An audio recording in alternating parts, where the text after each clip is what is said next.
Chapter 8. You know those thoughts you get sometimes? The ones where, something's not right. That there's something you ought to be thinking about? Something you can't quite put your finger on? What happens is you forget about it, and then a bit later it comes on back to haunt you in a really big way. For a brief second, I had one of those. But I forgot about it, and I dozed off for a few minutes, lulled by hot stone and extreme tiredness. When I came to, Auckland was sitting nearby, gazing at his hands. Climbing to a more upright position, I looked at the actioneer, rather disturbed by what I saw. This was the first time I'd seen his face in anything approaching normal light since the restaurant in the Powers 12 hours ago, and the change in that time was remarkable. It wasn't just that he looked exhausted, he looked very ill as well. His skin was extremely pale beneath the vestiges of his compulsory tan, and the patches under his eyes were dark and sallow. I coughed to signify that I was awake, and, startled, he turned to look at me, for a moment looking like a much younger and very troubled man. Then he smiled vaguely and became just a worried person in his 60s. "I've been to the edge," he said. "It's a very long way down, you know. Oh, are we going to have to dive off it or something?" I nearly choked laughing at this. Stable neighbourhood is about 800 yards high. He smiled tentatively, as if suspecting that I might say, of course we weren't going to dive, I was going to teach him how to fly. To pull him out of his misery, I put my vidiscreen out. "Nah," I said. "Hopefully we're leaving in comfort." I called Shelby's number in Brandfield neighbourhood, and after no more than 5 rings, I was rewarded by her beaming face. "Oh my God, Stark, how are you?" "I'm fine. How's tricks?" "They're good, Stark. They're like really... where are you, Stark?" "I'm on top of stable neighbourhood." "Oh my God." I know. Listen, Shelby, I need a big favour." "You've got it, Stark. Like totally." "I need a lift." "Sure, that's can do. Affirmative, completely." One problem, Shelby." Yeah, work with me." "There's 2 of us." "Oh, no big whoop. It'll be way cozy and I won't be able to take you so far, but it's gonna happen." I felt my entire body sag to the floor with relief. "Shelby, you're a good person and I value your friendship and support." "It's a mutual thing, Stark, it's a mutual thing. You're looking at a half hour here, okay? Ciao." I put the vidiphone away. Auckland was looking considerably more relaxed. "Who was that?" "A friend of mine. She has a heliporter." She sounds a little intense." "Oh, she's fine. She's from Brandfield is all." Brandfield is a neighbourhood for rich people, pure and simple. Every single adult in the neighbourhood is either a doctor, lawyer, orthodontist, or wife, and their beautifully poised daughters just float around, having parties, power shopping, and waiting for their turn to be a doctor, lawyer, or orthodontist's wife. Just under a third of the neighbourhood's area consists of golf courses, and the competition to be the most exclusive club is unbelievably fierce. The top 3 won't let anyone at all be members. Shelby is a 100% Brandfield girl, but she has another side. Most of her friends would consider it outré to know how to work a watch, but she bats around on her heliporter like a wild thing, and even has some idea how it works, I suspect. She didn't seem totally convinced when I told her once that it was magic, anyway. Some doctor, lawyer, or orthodontist is going to find themselves with a bit more than they bargained for when the time comes. The actioneer just shook his head. "Never been there. Hardly been anywhere, in fact. Where is it?" A couple of neighbourhoods away. And she said half an hour, but she's always just that little bit later than you'd expect. There was a pause before Alclin spoke again. So, looks like we're going to make it after all. Looks that way, eh? Bummer. Things went silent again, and I sat covertly watching the actioneer, who was swaying slightly and obviously very tired, but trying to stay awake. It looked like something was on his mind, and after a moment he roused himself and turned to face me. Stark, when we do get off here, where will we go? We hadn't discussed the situation at all since his revelation on the raft, and this was a question that I'd been expecting. For the first time it looked reasonably definite that we were going to carry on living, which meant that there were some issues that had to be addressed. I said, Well, that's sort of up to you. My job was to find you and take you back to the centre. He nodded, smiling painfully. However, I continued, I get the sense that you could maybe use a little time to reorientate yourself, or whatever. Also, there's something that I think I should talk to you about. So, there is an alternative, which is that we go back to colour. Is that where you live? Yeah, me and my cat. Centre will have no way of knowing we're out yet, and a few hours either way won't make any difference. I'm a flexible person, so it's your call. If you don't mind, if you really don't, I would value a little more time before I go back, if that's all right. He looked so forlorn at that moment, so much like a lost child, that I nearly went ahead and asked him just what the hell was going on in his life. But you get a lot more sense out of people when they start talking by themselves, because you don't have to badger them, and don't have to rely upon asking the right questions. So I didn't. I'm surprisingly gentle with my clients. I wish someone would be that nice to me. No problem. Look, we got about 40 minutes to wait. I guess you look like you could do with some sleep. Why not have a little?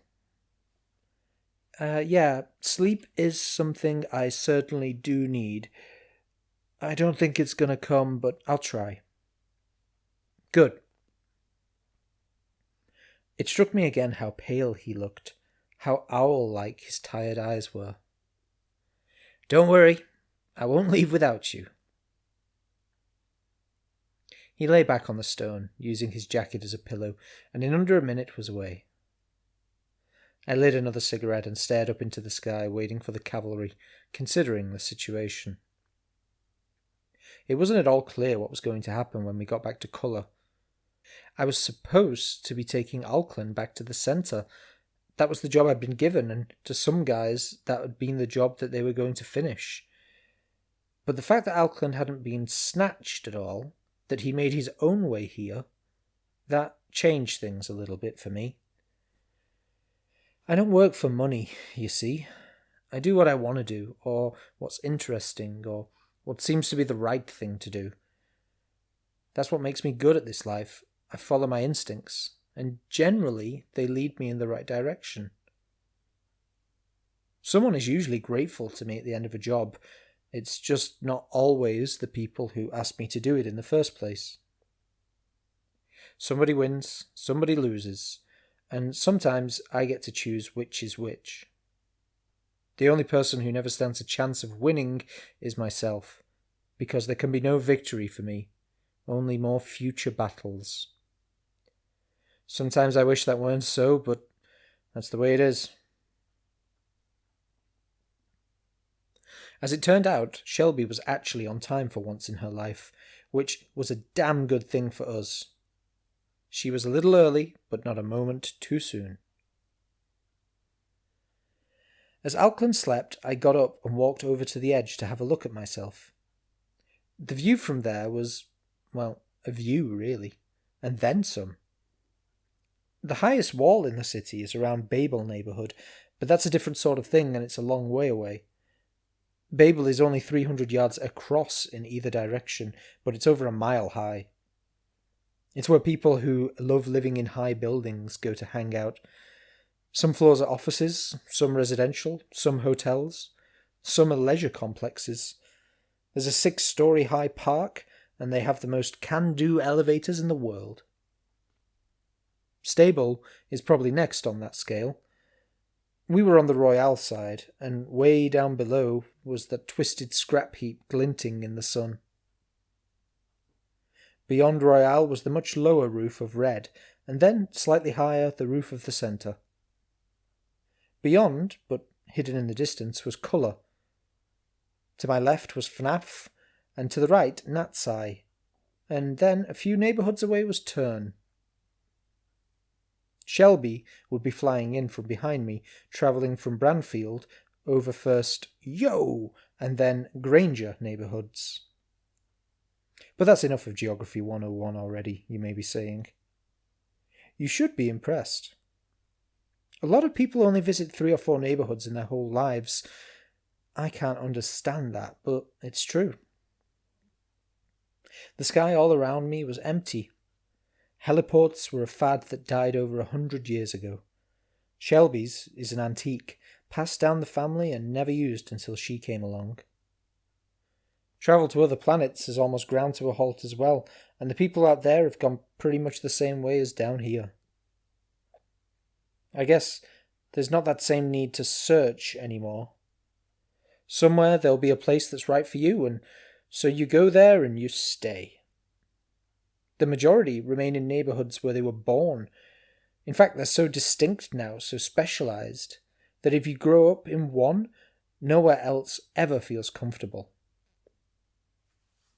A few people still feel the need to roam, to travel for its own sake, to see new places and different things just because they exist, but not many.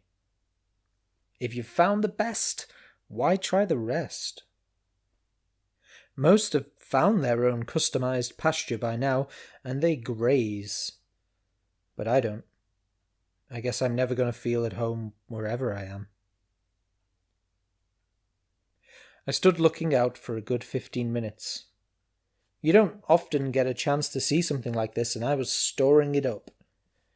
When I was full, I turned and went back to where Alclan was sleeping, and immediately wished that I had come back sooner. The actioneer was having another nightmare, and this one looked even worse than the one I'd seen in the hotel room.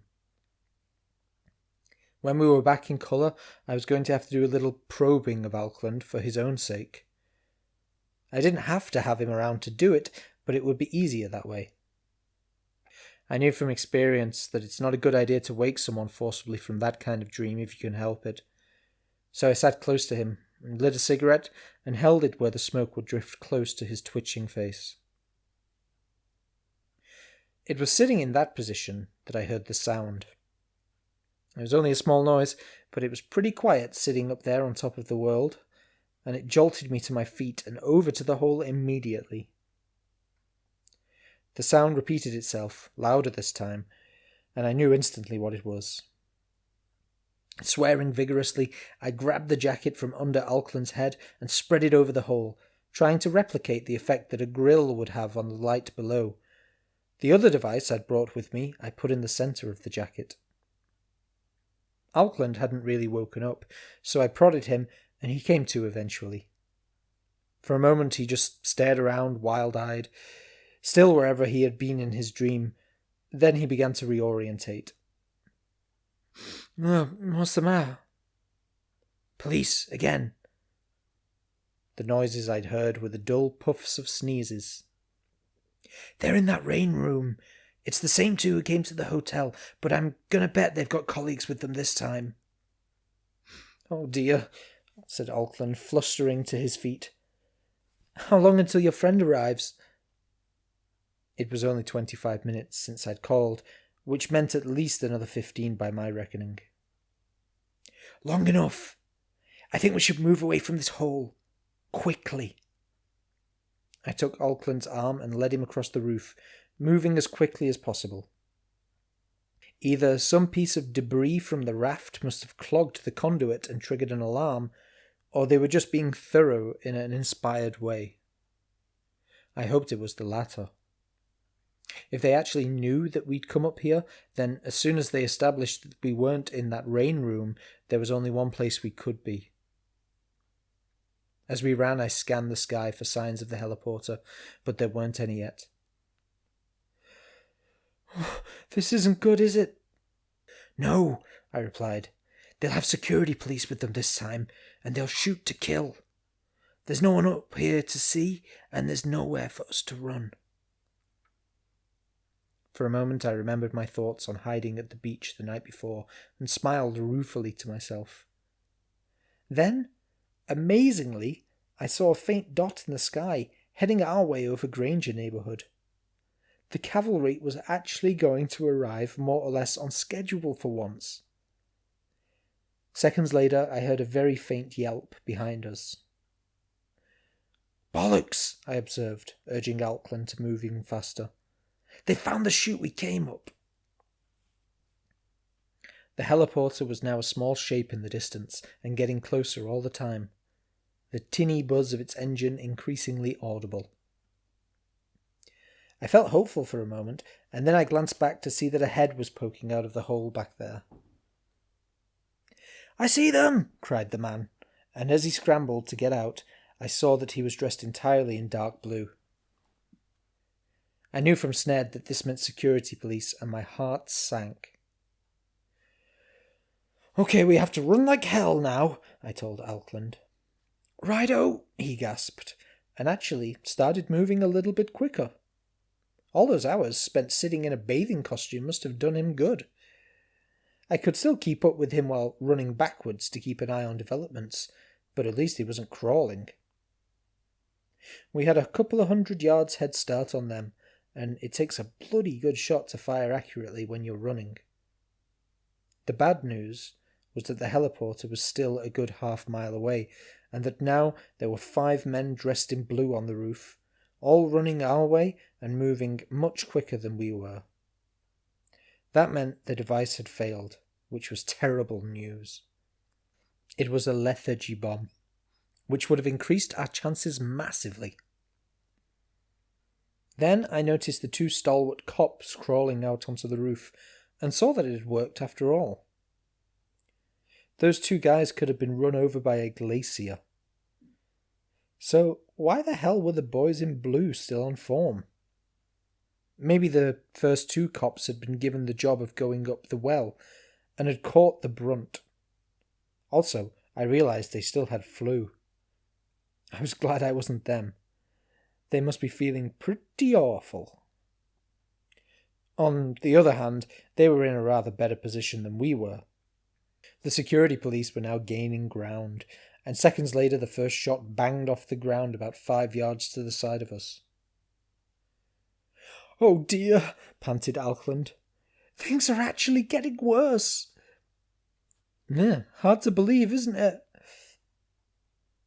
The whine from the heliporter's engine climbed in pitch, and I knew that Shelby had seen the situation and was putting her immaculately shod foot down. She was only a couple of 100 yards away, but the men in blue were a lot closer. Another shot rang out, fired by the man in the lead, and this one came a lot nearer. And then, suddenly the second security policeman stopped dead in his tracks, put his hands on his hips, and frowned. "You know what?" I heard him say. "I really can't be bothered." He wandered slowly off to the side, looking for a place for a bit of a lie-down.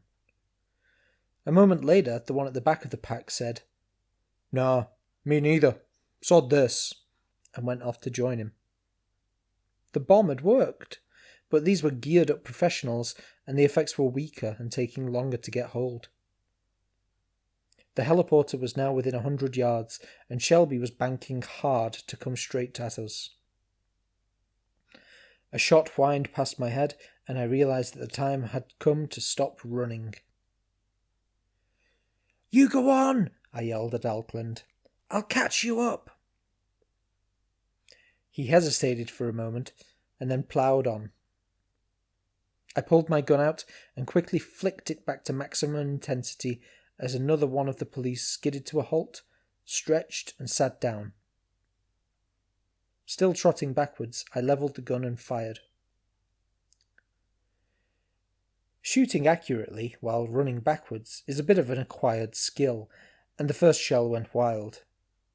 But the second was closer, and the man in front slowed to take better aim himself. The buzzing of the heliporter was much louder now, and I glanced back to see that it was hovering a foot from the roof, and that Auckland was in yards of it. The second policeman was also firing, and looked like he was going to stay awake, but he was much slower than the one in front, who was coming on strongly in the closing stages. Either he'd been in the back of the queue when the device went off, or he was one motivated bastard.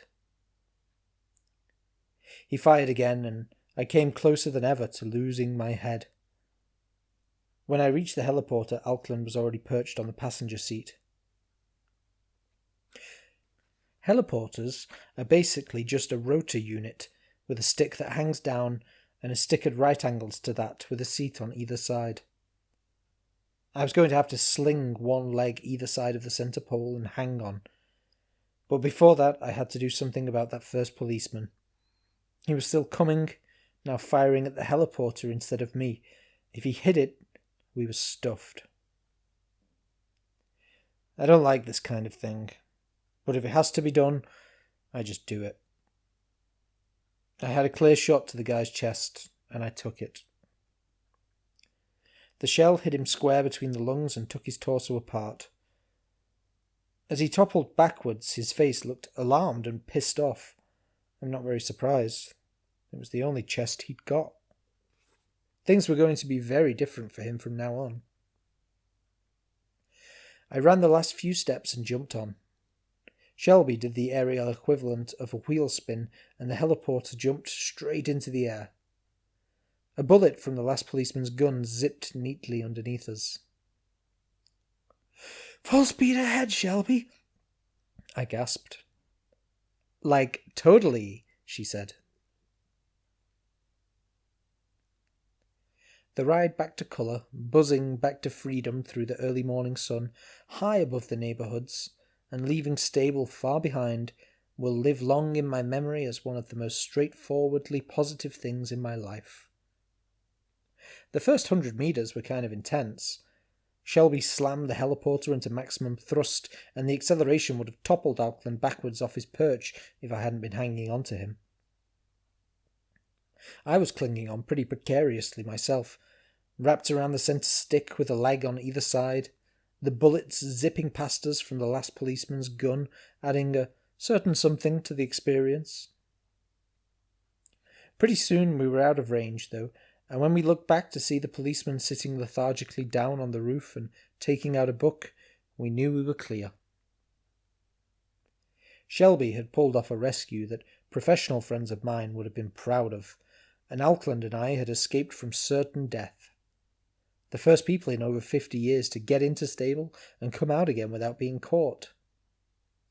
Did we holler and whoop, shouting things like, "Yeah!" and "All right!" I think we did. I got Shelby to take us around the centre instead of over it, on the off chance that ACIA still had an automatic search on Auckland's tracer implant. And sailing high above Royale, looking down on the gleaming metal and turgid waters, I made myself more secure and checked that Auckland was hanging on tightly. The actioneer was completely zoned by the whole thing, but so amazed to still be alive that he forgot to be terrified and just gazed beatifically down, taking in the scenery. In his whole life he'd been to Natsai twice, and to stable via Red, and nowhere else, so busy doing things that he'd never actually done anything at all.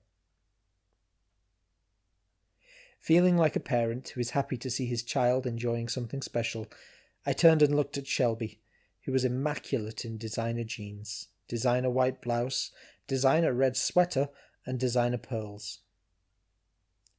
She was watching Auckland too, and we smiled at each other. On impulse, I put my arm around her shoulders and thanked her as best as I could with a small kiss. On we flew, over Fnapf, and I explained to Alkland why the people down below appeared to be jumping as high as they could and then falling to the ground time and time again. After Fnapf, we passed over the corner of Shunt neighbourhood and then into colour airspace. As Shelby took us slowly lower, heading in the direction of my apartment block, Alkland's mouth dropped open and stayed that way for some time. I knew what he meant. Colour is something special from the air. From high up, you can see that the street colour coordinator computers aren't just responding to the people walking around, but that there's an overall structure to it as well. An enormous painting, continually in flux. Quite why they do that when there's no one up here to appreciate it remains to be seen. Probably just because they can. Less than an hour after her last rooftop landing, Shelby dropped the heliporter gently onto the top of my building. We waited for the rotors to stop and then climbed off. "Shelby," I said, holding her hands in mine, "you've earned extra lives." "Yeah," smiled Alkland tentatively. "Thank you very much." "Oh, thanks, Stark," she grinned at him. "He taught me." I asked her if she'd like to come in, but she shook her head regretfully. "Love to, but I have to go shopping. I'm way late already, but listen you," she added, poking me in the chest. "Some sort of one-to-one social event is completely overdue." "When this is finished," I promised, "let's have dinner." "Totally," she said. "At Maxim's, we'll get dressed." "It's a date." "But don't wait until you're finished," she smiled, slipping elegantly back onto her perch and flicking the rotors into life. "Nothing's ever finished with you." We waited until she was safely aloft and spinning back towards Branfield, and then I led Alkland to the door which opens onto the stairs of the building. The top 3 floors are empty, and as we trudged slowly down, Alkland stumbled once and almost fell. Reaching out and grabbing him was getting to be a full-time job. "Sorry," he mumbled. "Tired." He looked it too. Now that he was back on solid ground and not being chased by gun-wielding fanatics, the actioneer's face was quickly beginning to look as unhealthy as it had on the roof of stable. I nodded sympathetically and kept one hand on his arm. I was pretty exhausted myself. "No problem," I said. "You can rest here. Then we've got to talk, but for the time being, you're safe." Alkland smiled faintly and raised his chin at this, which I noticed and stored away as an impression. Whatever that meant, it didn't signal wholehearted confidence. We didn't pass anyone on the way down, and the corridor of my floor was empty too. Why am I telling you this? Because I noticed it, and when I notice things, I pay attention to the fact that I've noticed them. It wasn't surprising that there was no one about. Colour is pretty quiet in the morning, as befits a bohemian neighbourhood, and my building is mostly empty anyway. So why was I noticing anything? As we walked down the corridor towards my turn, I motioned to Alkland to get behind me and move more slowly. The actioneer looked puzzled, but did as he was indicated. The further we got, the more I began to feel something tickling at the back of my mind, and I started to hug the wall more closely. When we got to the end, I stopped and held a finger to my lips to signal my desire for peace and tranquility. Then, very carefully, I poked my head around the corner. The next stretch of corridor was deserted too. I pulled my head back in and closed my eyes, ignoring Alkland's questioning eyebrows. For a moment, I kept them shut tight, trying to catch up with myself. My proper mind, the one that pays attention to things that I don't notice and remembers the things I forget, was getting very nervous about something. It does that sometimes, and it's always right. Unfortunately, it was so far ahead of the rest of me that all I could do was be careful. Holding out an arm to keep Alcland back, I slowly edged around the corner, keeping my back very tight against the wall. Moving a foot at a time, I covered the 8 yards to the sub-corridor where my door is, and listening very hard, I heard nothing. Alcland, still and quiet, watched me from the corner as I pulled my gun out and prepared to go around. There was no one there. For a moment I relaxed slightly, but then I noticed that the paint around the lock looked scratched. Flipping myself across to the door side, I motioned down the corridor to Alcland, telling him to get down on the ground. He gingerly lowered himself onto his front, no idea what was going on, but gratifyingly willing to take my word for it. Very slowly I reached across the door with my left hand, resting my right wrist on my left upper arm to keep the gun steadily trained on the door. I turned the knob as quietly as I could and twisted all the way. The lock had been forced. I backed up slightly and reached around the corner to flick the corridor light off.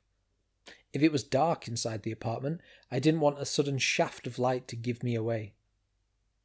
I've done this kind of thing before, you see, and not always as the good guy. I twisted the knob again and nudged the door open an inch. It was dark inside and quiet. Moving very, very quickly, I slipped in through the door and slid it almost shut again. There were no lights on at all in the apartment. No big surprises there. It was 9 o'clock in the morning, but it was darker than it should have been. Someone had set the windows to opaque. It was also absolutely silent, which worried me. I'm pretty damn quiet when I want to be, but not so quiet that Spangle couldn't hear me. When he's visiting, one of the nice things is that he always comes running when I open the door, meowing his little head off. Someone who's pleased to see me. This had not happened. Either he wasn't here, or he wasn't all right. I hoped for the sake of whoever had been in my apartment that it was the former. I'm not a malicious man, but like most people, I have a small list of friends whom I would revenge with extreme and irrevocable violence. Spangle is near the top of that list. The number 2 spot, in fact. Jaw set, I crept along the inside wall towards the living room. When I was a foot away from the door, I leant out very slightly and glanced across into the room, ducking back almost immediately. Then I did the same thing again, only more slowly. Something was very wrong with the living room. It was so bizarre that it took another glance for me to realize what it was. It was tidy. I leant tautly back against the wall for a moment, gun held up against my chest, trying to get my head around this. Spangle is a creature of many mysterious ways, but he has never yet, however, tidied up my apartment. In my experience, intruders tend not to tidy my apartment either. It just doesn't occur to them. I mean, it doesn't occur to me, and I live there. It didn't make much difference. I was going to have to be intrepid again anyway. I listened for another moment, geared myself up, and then threw myself into a silent roll, which fetched me up halfway across the living room floor on one knee, gun held very much at the ready. I didn't fire it, though. I just stared down the room towards the sofa. Sitting there in the darkness, pointing the wrong end of my furt at me and looking very frightened and alone, was Zenda. Part 2. Some Lies. Chapter 9. We stared at each other for a couple of seconds, poised like some strange sculpture entitled Stalemate, Detente, or Two People Pointing Weapons at Each Other. The Spangle question had at least been answered.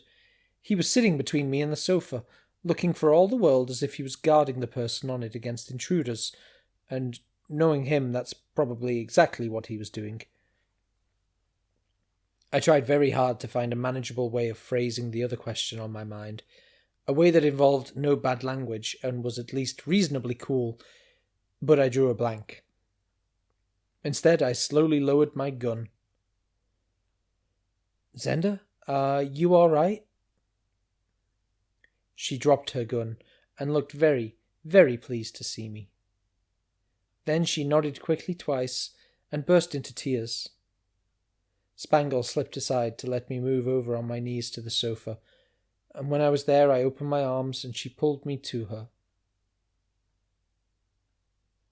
After a moment I moved slightly to put my gun down, and Zenda made a small sound and hugged me tighter. "It's okay," I said gently. "I'm not going anywhere." I moved us up onto the sofa and took her head against my chest, holding her as tightly as she wanted, which was pretty damn tight. Spangle looked up at us for a moment, washed behind the ear briefly, and for no apparent reason, and then meandered out of the room, clearly judging that this was my department and that he was now off duty. We stayed like that for some time. I rocked Zenda gently and stroked the back of her head, her arms around my back and her face hot against my neck. Spangle was right. This is my department.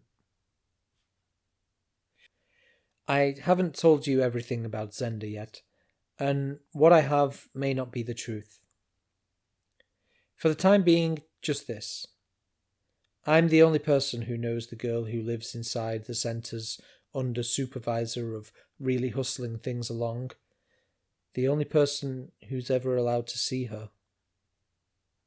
She doesn't come out very often, and I was very glad I was there, because if there's one person I'd lay my life down for, it's her, and she knows it, and I'm glad she does.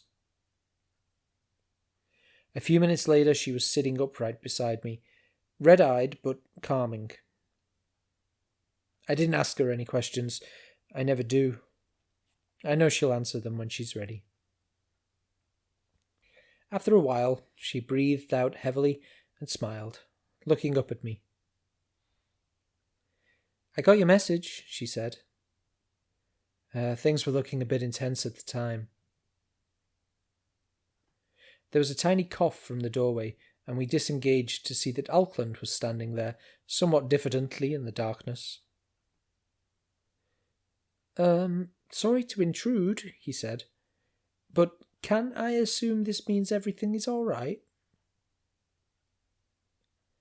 We laughed, and the woman next to me became Zenda Wren again, fearsome can-do dynamo, and the little girl slipped back deep inside.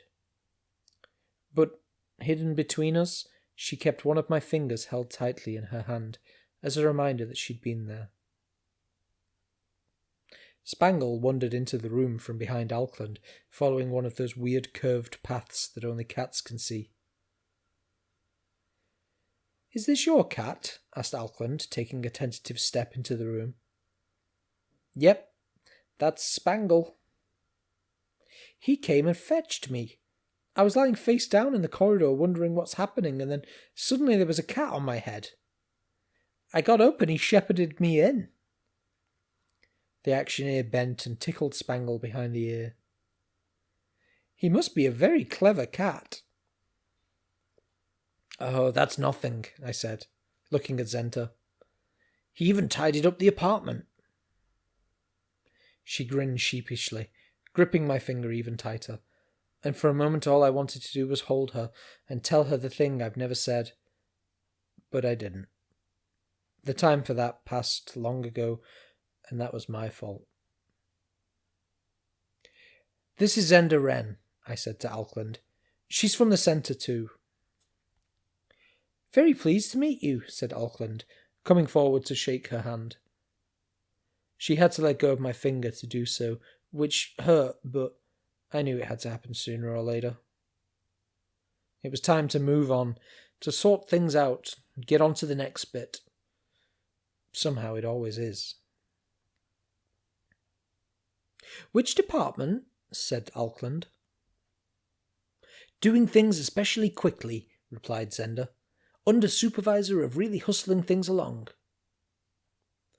Oh, really? Alkland said, respectfully, which I thought was kind of cool of him.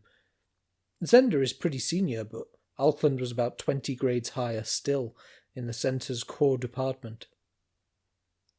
I'm Fel Alkland. I know, I'm afraid, said Zenda. It was me who sent Stark after you. Ah, he said. And there the conversation rested a while. Mid-afternoon found us all sitting on the floor in the living room. In the meantime, Alkland and I had taken a pair of tremendously long and fulfilling showers. I checked my mail and found nothing except a press release from G announcing that he and Sned were now in control of even more of Red Neighbourhood. We had some lunch. We'd done everything we could, in fact, to put off the moment of resuming the earlier conversation. Well, I said eventually, knowing that it was going to have to be me who kicked things off. I expect you're both wondering why I called you here. Pretty weak, I know, but I don't have a script writer to help me with these sort of things. I have to make them up by myself. Both smiled painfully but said nothing. I was gearing up to having to ask some direct questions, but then Zenda spoke. I'm here for 2 reasons. She paused for a long time, and then continued. Firstly, because I was afraid that you might not be coming back. When I got your message, I got frightened, and I wanted to be here. I nodded. But there's another reason too. I needed to talk to you, Stark, and I knew I couldn't do it in the centre. What about? That's just it. All I know is that there's something going on in the centre, something weird. Like when I was last there? Yeah, but worse. When you asked me what was wrong, I didn't know what to say. There was nothing I could put my finger on, just a feeling that things were getting a bit flaky somehow. It's difficult to describe, but there's a beat to the centre, a rhythm to the busyness. Somehow, that was beginning to get choppy, out of sync. Meetings being cancelled and rescheduled at the last moment, people being unavailable, and... She stopped. And what? I found this in my desk. She dug in the pocket of her jacket and pulled out a small metal box. She opened it and handed me a grey object about the size of a small pea. Do you know what it is? Yeah, I said. I do. Do you? I just know that I didn't put it there, but I think I can guess, which is why I brought it in the box. You were right. It's a bug, I said, and Alkland immediately went into a complex dumb show, nervously pointing at it. Oh, it's okay, I reassured him. This apartment is screened like you wouldn't believe. They could be in the kitchen and not pick us up. Is that standard? He asked, surprised. No, I do this kind of thing for a living, remember? Zenda, you've no idea why they would want to bug your office? There's only one job that I'm involved in that's remotely sensitive, she said, trying not to look at Auckland. I keep seeing Darv in the department hanging about, though. It has to be something to do with that. It has to be. I've not done anything wrong. I really haven't. She was upset. Getting into the centre had meant the world to Zenda.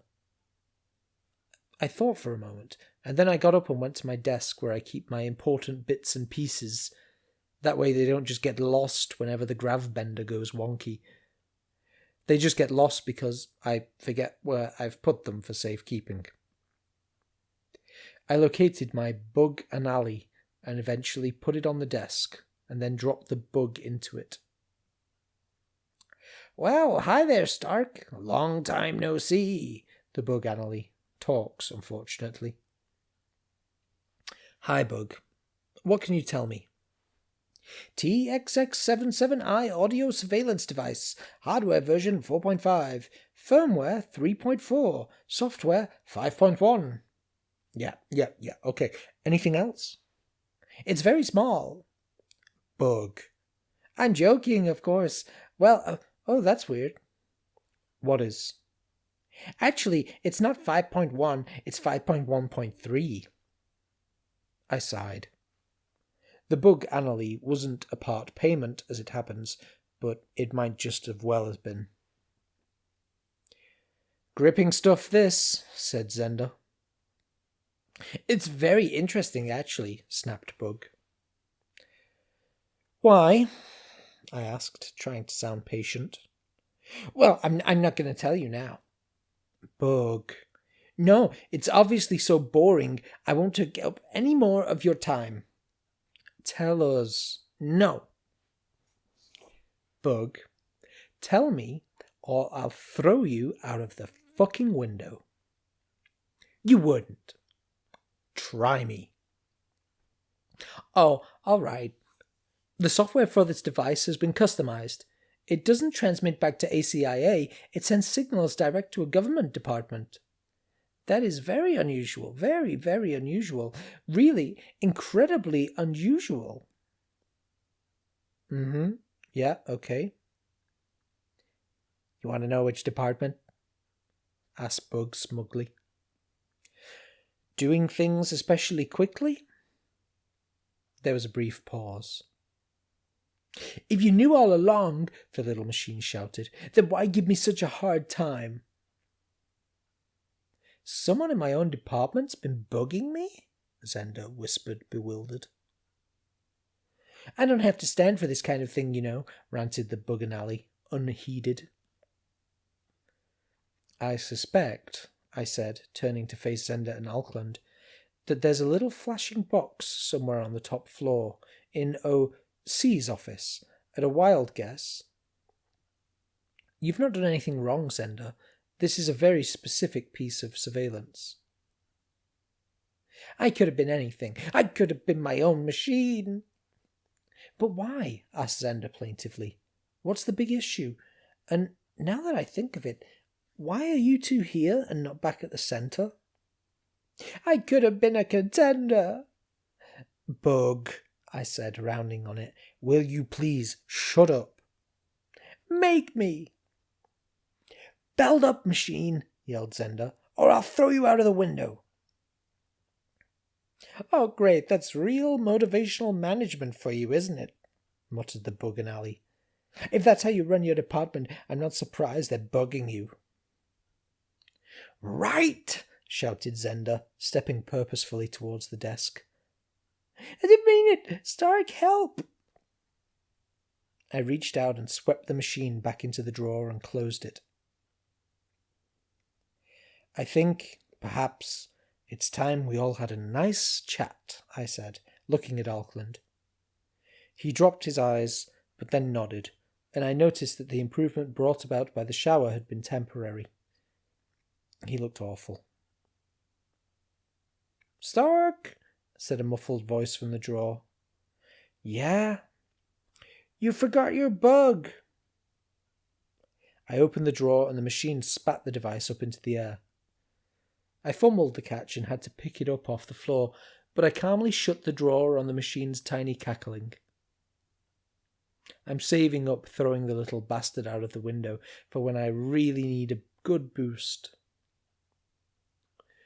We got some coffee and we sat comfortably. Then we began. "I was born in the centre. And I've lived there all my life, Auckland began. I saw more neighbourhoods on the way back today, albeit from a distance, than I've ever been to. Every day of my life I've striven, worked, applied myself, and been diligent for the centre. He paused for a moment after saying this, as if unsure where to go next. Stark knows the trouble I went to get into stable. He also knows I had no idea how I was going to get out. Wait, said Zenda. How much trouble you went into? Yeah. There was no gang, Zenda, I said. No gang? No, said Auckland. It was all my own work. I just left.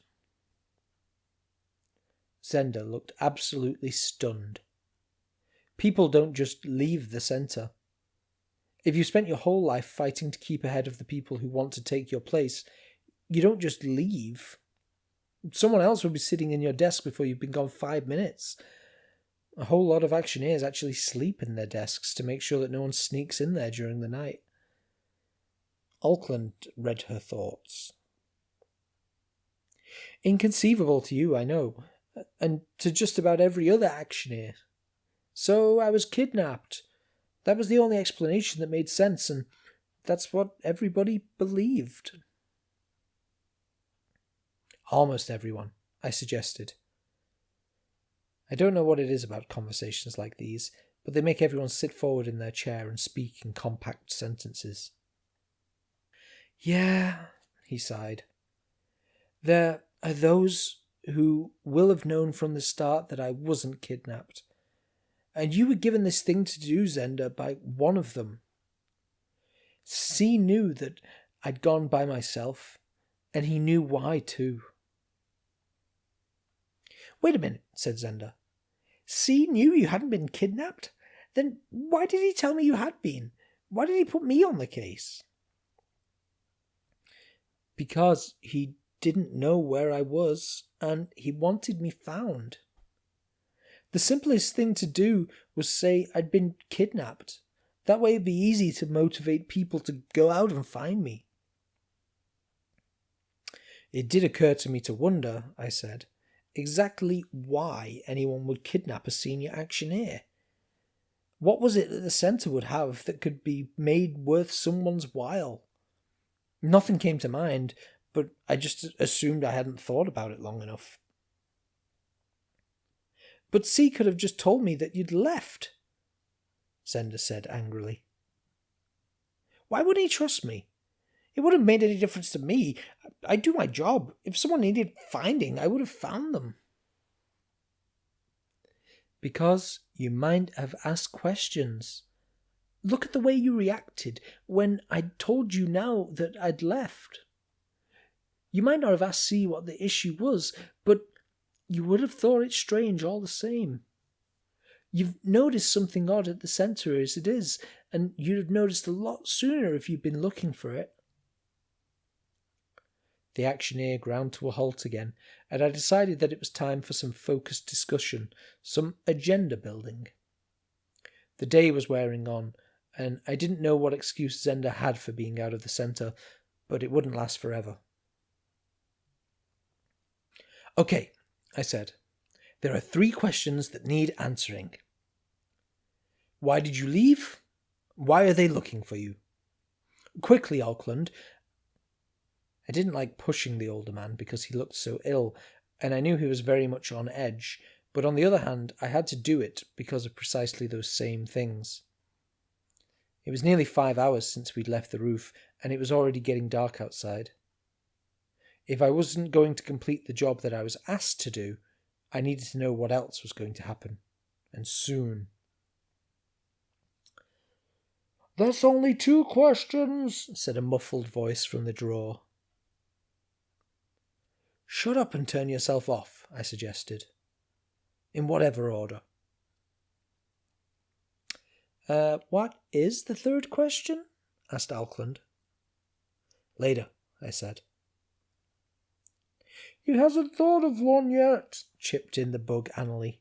He's just trying to sound clever. I got up and opened the drawer, and then turned the machine off by whacking it against the desk, not quite hard enough to break it. It does come in useful sometimes, and more importantly, I want it to be in full working order for when it goes sailing out of the window. Much later, I realised that there were 4 questions I should have asked, and if I'd realised that then, things might have gone differently. But I didn't. "All right," said Auckland. "Why did I leave? I left because I couldn't continue to turn a blind eye to what has been going on in the centre for a number of years. Zenda, have you heard of a drug called Diligens?" We both had. A few actioneers, the most nauseatingly can-do-at-all-cost young guns, intent on clawing their way up the ladder, allegedly make occasional use of the drug. It's meant to be illegal, but then again, what isn't? "Yeah," she replied disdainfully. "It's supposed to make you more diligent." I smiled to myself. Zenda doesn't like cheating. Never has. "It does," said Auckland sadly. "Not much, and not for very long, but a little bit. It's been around a long while, and some of the people who've worked their way up to senior positions in the centre have been using it all their lives. It's got them to where they are. There's kind of an inner circle now, a network of people who use it and control it, getting it to the people they want to succeed. The centre isn't a meritocracy anymore, I'm afraid. It hasn't been for quite some time." I wasn't hugely surprised to hear that, but I could see that Zenda looked stunned. She's not naive exactly, just focused. She worked hard to get into the centre, and like most of them, she takes pride in her own capabilities. I knew it would take her a while to assimilate this new picture of how the neighbourhood actually worked behind the scenes, and I wondered if it would ever be the same for her again. "But it's worse than that," Auckland went on, more passionately now. "It was when I discovered how they make it that I finally decided that enough was enough. Why are some people more diligent than others?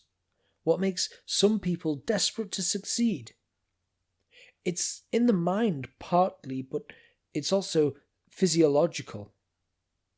It's a chemical. Diligence is made from an extract of the human brain."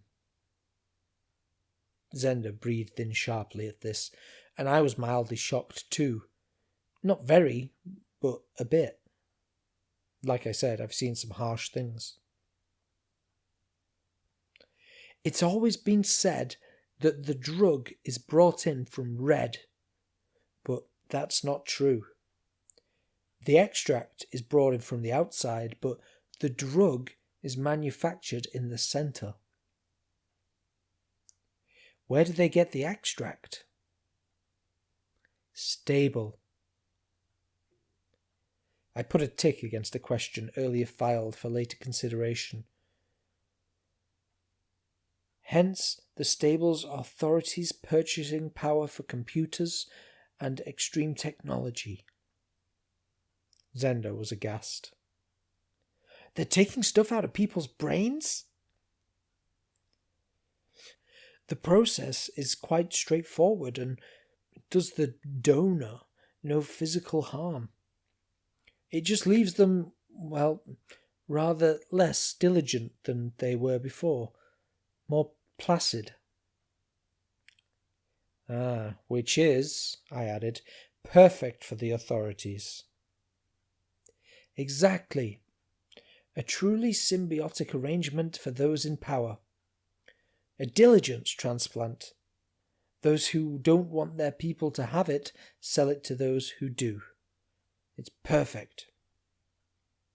"It's disgusting," Zenda muttered furiously.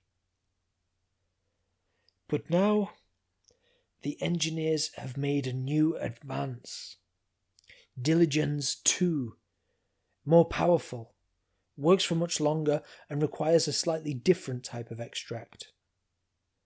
It still doesn't kill the donor, but it leaves them as vegetables. And no one tends vegetables anymore, especially not in stable. They can't afford dead weight. Ultimately, it's people farming, and I couldn't condone it any longer, so I left. Ah, so that answers question 2, I said. They think that you're going to blow the whistle on them. Yes, he shrugged. And are you? The actioneer sighed. Sitting in his chair, he looked very old and tired. To whom? The chief actioneer knows what's going on, but he's old and he wants to stay chief actioneer. C has enough of a power base to topple him if he causes any trouble. Outside the centre, who cares?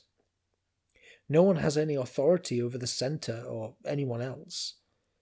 C and those who work with him are already in negotiation with Stable and a couple of other neighbourhoods.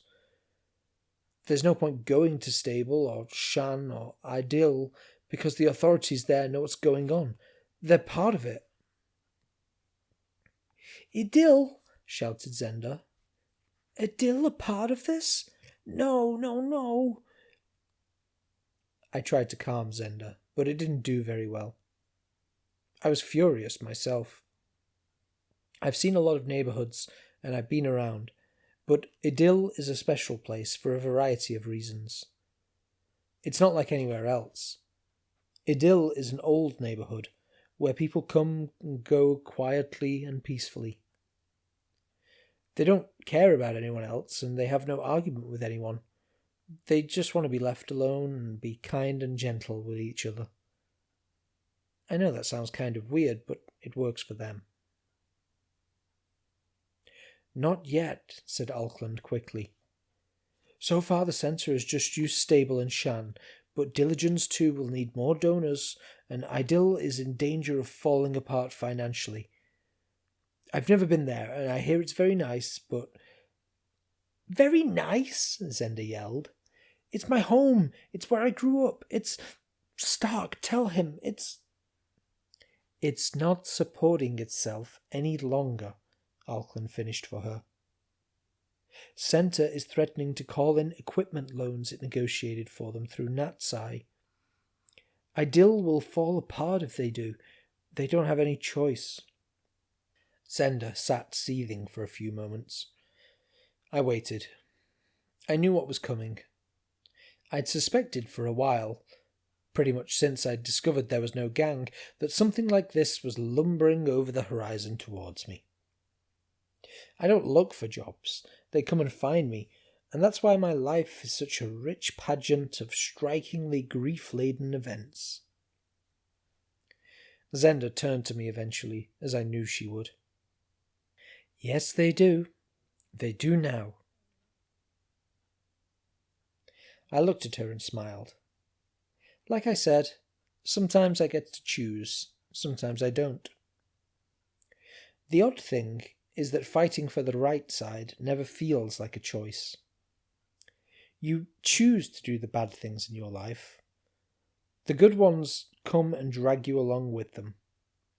It's just a shame that their goodness never rubs off. I'll do my best. She smiled radiantly, beautifully, and took my hand. I'll do whatever I can, she said. Tell me what to do and I'll do it. Alkland looked at us blankly.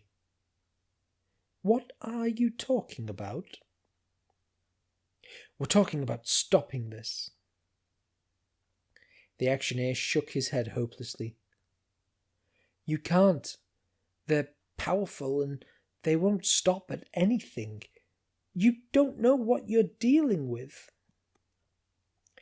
Neither do they, said Zenda fiercely, nodding her head in my direction, which was kind of flattering. I did my best to look like a force to be reckoned with, but it's not in the face, and I didn't expect to convince him. Not yet. Auckland looked at us both gloomily for a while, and then shook his head. A little later, the actioneer fell asleep on the sofa, lulled by the warmth and safety of the apartment, and Zenda and I crept into the kitchen to let him get on with it. I used the Vidiphone in there to order some pizza. I ordered a lot, in fact. The telephonist seemed a little taken aback by how much I ordered, but I managed to convince her that I was serious in the end. "What happens now, Stark?" Zenda asked quietly when I'd finished. "You have to go back to the centre," I said, "and take your bug with you." She looked glum at this, but resigned. In matters like this, she always does what I say. Nearly always, anyway. "You've got to put it back where you found it, and hope that no one's checked for it in the meantime." "What if they have?" "Then you play clever. Say you found it and checked it out." "What? Is that wise?" "Well, saying anything else wouldn't be convincing. Just don't say you've seen me or even heard from me. That's what they're bugging you for in the first place. Department security should be able to tell you if anyone's been in your office, and if anyone has, someone like Darv, then go straight to C and report this bug. Remember, you don't know anything, you haven't seen Auckland, and you haven't seen me, so that's the most natural thing to do. He'll pretend not to know anything about it and apologise, and then they'll hide the next one much more carefully." "Okay, then what do I do?" "Sit tight, do your job, pretend you haven't heard from me. I'll be in touch as soon as I can." "Where are you going?" I looked at her for a long moment. She understood and then nodded. "I wondered," she said. "So there's a something after all. Does he know?" "I don't think so," I said. "He thinks they're just bad dreams, and there's no reason he'd know otherwise. But you've seen the way he looks. That has to be sorted out before anything else, otherwise he's not going to make it." "Be careful, Stark." "Okay, I will. One more thing. On your way home, give G a call and let him know where I'm going." "Will he remember who I am?" "Oh, he remembers." Suddenly there was a cry from the living room, and I swung the door open to see Auckland thrashing about on the sofa, still asleep. His skin was mottled, and his breathing was coming in harsh, irregular gasps. I hurried over to him and shook his shoulder hard. The entry phone went, and Zenda stabbed the button to let the pizza delivery girl in. It took a couple of very hard shakes to wake Auckland. He jerked up, eyes staring, babbling something incomprehensible. I shook him again, and his eyes focused on me, terrified and staring. "Where were you?" I asked quickly. The actioneer only mumbled and stuttered, and I shook him again hard. "This is the third question. It's important. Where? What were you dreaming?" I was in a jungle. I was in a jungle." "Was there anyone else with you? Come on, think." No, I was alone." He was shaking, his hands trembling with fear. But I pushed him. I had to. "Are you sure? Think." "Yes, but..." He shook his head vigorously and seemed on the verge of tears. It was hard, but I slapped him lightly across the face. Zenda didn't interfere. She knows I know what I'm doing. "But what?" A breath shuddered out of him. Someone was coming. There was a ring at the door, and I nodded to Zenda.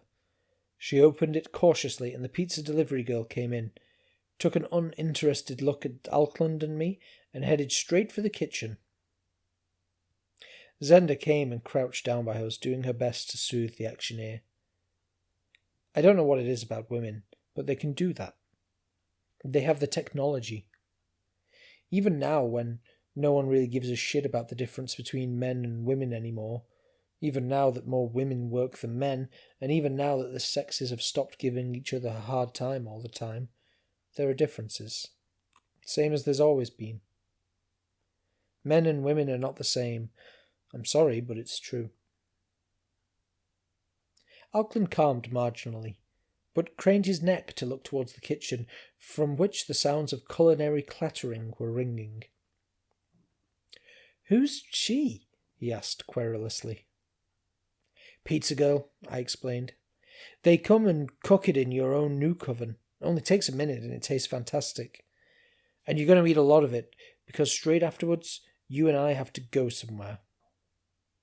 "Where?" he asked plaintively, but I didn't get a chance to answer, because just then a massive explosion blew the kitchen into about a million pieces.